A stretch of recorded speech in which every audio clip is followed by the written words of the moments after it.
NDA 110 और महागठबंधन 124। रुपेश इस वक्त एलजेपी को रिपोर्ट करते हुए। रुपेश, एलजेपी 5 पर क्या जानकारी है? Very quickly. यहाँ बिल्कुल 5 सीटों पर एलजेपी आगे चल रही है, जिसमें दिनारा है, सासाराम है, महाराजगंज है। इस तरह की ऐसी सीटें हैं जहाँ पर एलजेपी को भी उम्मीदें थी कि इन सीटों पर एलजेपी के मजबूत उम्मीदवार हैं, जिताऊ उम्मीदवार हैं। हालांकि एलजेपी ने यह कोशिश की है कि विनिबिलिटी एक तरफ है और नीतीश कुमार को नुकसान पहुंचाने वाले समीकरण एक तरफ है।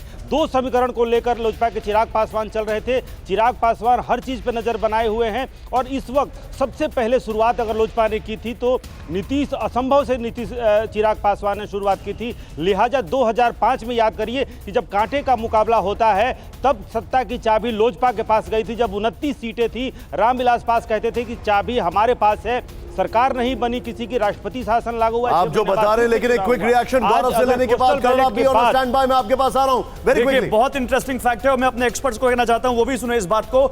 महागठबंधन अगर बहुमत हासिल करेगा तो उसमें लेफ्ट पार्टियों का बहुत बड़ा स्टेक होगा, क्योंकि इस बार 29 सीटों पर केवल ये पार्टियां लड़ी थी और 11 सीटें जीते दिखाई दे रहे हैं। सीपीआईएमएल 7, 2 पर सीपीआई, 2 पर सीपीआईएम। तो जो कन्हैया को एक समय तेजस्वी का कंटेंडर बताया जा रहा था, क्या कन्हैया ने तेजस्वी की इस जीत में बहुत बड़ी मदद की है? क्योंकि पिछली बार इन पार्टियों को केवल 3 सीट मिली थी निशान, इस बार 11 पर बढ़त बनाए हुए हैं और मात्र 29 सीटों पर लड़े। इसका मतलब ये महागठबंधन अगर सरकार बनाएगा तो इसमें कन्हैया या लेफ्ट पार्टियों का बहुत बड़ा योगदान होगा।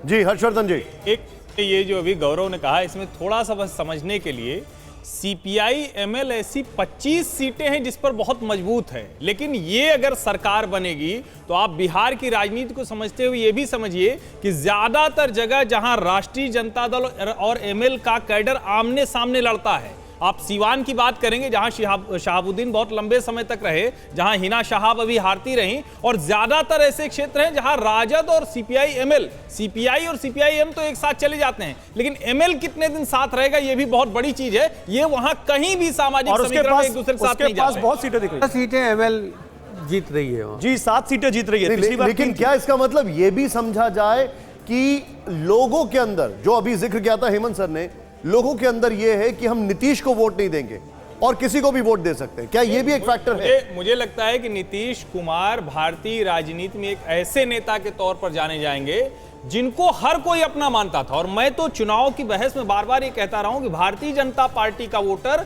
2015 में जब नीतीश जी लालू जी के साथ चले गए थे तब भी उनको अपना नेता मानता। ठीक है, ठीक है। धुआं धुआं सा ये शहर क्यों दिखता है, सुना है बाजार में धुएं का सामान बिकता है, ये दिवाली सिर्फ दिए वाली।